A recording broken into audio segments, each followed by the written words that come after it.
আপনি যদি hamster combat থেকে হ্যামস্টার টোকেনটি কোনো এক্সচেঞ্জে উইথড্র দিতে যান, তাহলে এই ভিডিওটি পুরোটি দেখতে থাকুন, কারণ এই ভিডিওতে অনেক ইনফরমেশন দেওয়া হয়েছে যেগুলোতে তারা 24 সেপ্টেম্বর ডিক্লাইন এবং কনফার্মেশন করতে চলেছে। তো চলুন শুরু করা যাক আজকের ভিডিও।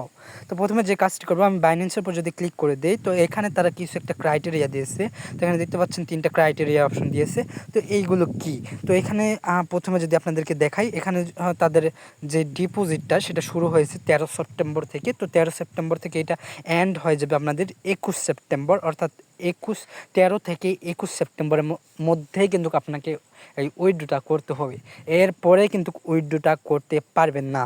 তো তারপরে যে সেকশনটা সেটা হচ্ছে 24 তারিখ বাইন্যান্স কনফার্মেশন অথবা ডিক্লাইন, এই দুটার মধ্যে একটা হবে। তো এটা কি? বাইন্যান্সে যখন আপনি এখানে ডিপোজিট অ্যাড্রেস এবং মেমো দেওয়ার পরে যখন এটা সেভ করে দিবেন, তো সেভ করে দেওয়ার পরে তারা চেক করে দেখবে যে আপনার কনফার্ম করবে এটা কি আপনার তো নাকি ডিক্লাইন করবে।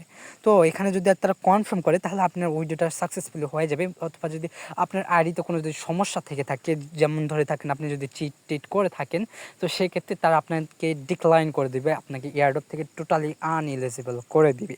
এরকমও হতে পারে। অথবা তারা হয়তো আবার ডিক্লাইন করে আবার হয়তো অন্য কোনো এক্সচেঞ্জে তারা উইথড্র দিতে বলতে পারে। কিন্তু আমার যতটুকু মনে হচ্ছে তারা এই যে 24 সেপ্টেম্বর তারা কনফার্মেশন এবং ডিক্লাইন করবে যে কারা এলিজিবল হবে এবং কারা আনএলিজিবল হবে। তো যাদের ব্যাড কার্ডটা পেয়েছেন, তো তাদের জন্য একটু মানে দুঃখের খবর তাদের জন্য। তো এখানে আরেকটা জিনিস হচ্ছে, তাদের যারা উইথড্রটা দিচ্ছেন বাইন্যান্সে, তো বাইন্যান্স এখানে ডিপোজিট অ্যাড্রেস এবং মেমো বসার পরে এখানে ক্লিক করলে এখানে অনেকক্ষণ পর্যন্ত প্রসেসিং দেখাচ্ছে। এখন করলে হয়তো দেখাবে না, কারণ এটি কেন দেখাচ্ছিল, তো এটা দেখার জন্য যদি আমি সিম্পল বাইন্যান্সে চলে যাই, তো বাইন্যান্সে আসার পর যদি আমি এখানে হ্যামস্টার লিখে সার্চ করি, আমার যেখানে যেহেতু হ্যামস্টার লিখে সার্চ করা আছে, তো এখানে দেখতে পাচ্ছেন এখানে টোন কয়েনে আগে কিছুক্ষণ আগে এখানে কিন্তু সাসপেন্স ছিল, সাসপেন্স অথবা আরেকটা কী জানি লেখা ছিল। তো সেইটার কারণে কিন্তু আমাদের এখানে প্রসেসিং দেখাচ্ছিল। তো এখন আপনারা যদি উইথড্র করে থাকেন তাহলে এটা অনেক ইজিলি হয়ে যাবে সম্ভবত।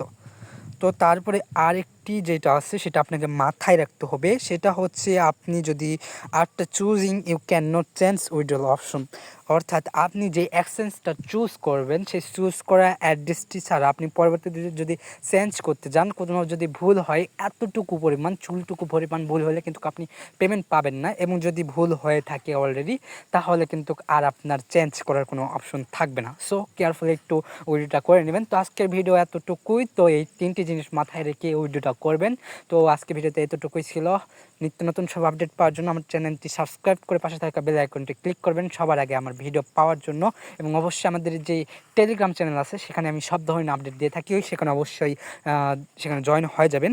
ডেসক্রিপশন বক্সে আমার লিঙ্ক দেওয়া থাকবে এবং কীভাবে উইথড্র করবেন সেটার লিঙ্ক আমার ডিসক্রিপশন বক্সে দেওয়া থাকবে।